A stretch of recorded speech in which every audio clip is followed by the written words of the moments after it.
I want you to imagine the worst day of your life.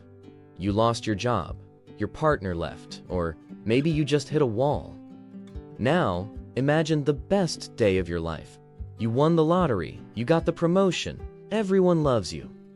Here is the scary truth that nobody tells you. Both of those days represent the exact same danger. We are brainwashed to believe that life is a straight line to success. But Winston Churchill figured out the cheat code decades ago. He said, "Success is not final, and failure is not fatal." Let's get real for a second. Why do so many lottery winners end up depressed? Why do celebrities self-destruct? Because of something psychologists call the arrival fallacy. We think, once I get there, I will be happy forever. But when you reach the mountaintop, there is no more mountain. There's just thin air and silence. If you think success is final, you stop growing. And in nature, if you're not growing, you're dying. Success is actually the most dangerous narcotic in the world. It makes you soft. It makes you think you're special. It blinds you to the edge of the cliff. We live in an age of deception. Look at your phone. Scroll through Instagram. What do you see? Everyone is winning. Everyone is rich. Everyone is happy. It makes you feel like you're the only one failing. But that is a lie. That is a highlight reel. You don't see the panic attacks behind the selfies. You don't see the bankruptcies behind the rented Lamborghinis.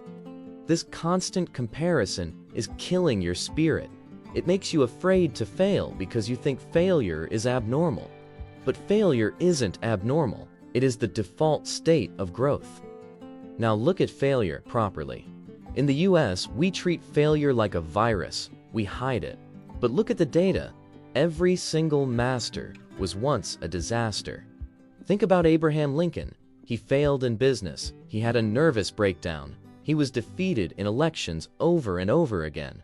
By modern standards, he was a total loser. But he didn't stop. Churchill wasn't talking about winning a game. He was talking about surviving a war. When you fail, the universe is stripping away your ego. It hurts. I know it hurts. But it's not fatal. It's foundational. Failure is the concrete you pour before you build the skyscraper. Without the failure, the success would crush you. You need the weight to build the muscle. Most people quit right before the miracle happens. There's a concept called the Valley of Despair.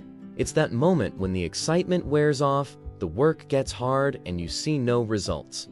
This is exactly where the 1% are made. The only difference between the person on stage and the person in the crowd is that the person on stage kept walking through the valley when it was dark. They didn't need applause to keep moving. They just needed a reason. So, if winning fades and losing doesn't kill you, what is the point? The point is the motion, the courage to continue. This is the part the algorithm of life actually rewards. It's not about the highlight reel. It's about the Tuesday night when you're tired, broke, and frustrated, and you choose to do the work anyway. That micro decision, that is where the magic lives. Courage isn't a superhero landing. Courage is simply ignoring the voice that says stop. Stop waiting for a happy ending. There isn't one, because the movie doesn't end until you do. Stop fearing the bad days. They're just tuition fees for wisdom. You are not a success or a failure. Those are just labels on a shirt. You are a fighter, and a fighter doesn't care about the scoreboard. A fighter cares about the fight.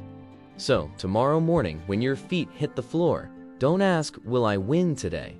Ask yourself, do I have the courage to continue? Keep walking through hell. That's how you get to heaven.